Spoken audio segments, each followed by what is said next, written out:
明仔载9月初3军人节哦，总统赖清德早起出席一场纪录片的发表会。这纪录片的主角黄建志哦，是国军唯一一个得到国际认证伫水下拍电久的人员。总统致辞的时候是肯定水下作业大队，拢伫正困难的环境顺利来完成每一项任务，来守护咱国人。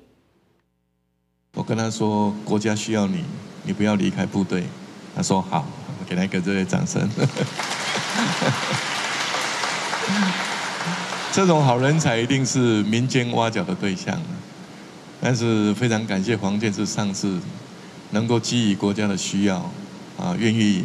为国效劳。记得在嘉义 F-16坠机打捞过程中，看着岸上家属着急的面容，让我内心产生了一种责任感，促使着我不断的努力，永不放弃的完成任务。F-16战机失事的搜救哦，佮有苏澳长桥航道的开通，佮有高雄起步救难，到今年的凯美洪台的救灾，水下作业大队哦，拢伫现场的抢救。已经做10外档的黄建志，讲伊拍算要来写一本水中电焊切割技术的手册，来传承伊的专业技术哦。伫军人节的进程，赖总统嘛正感谢这国军来守护咱的国家。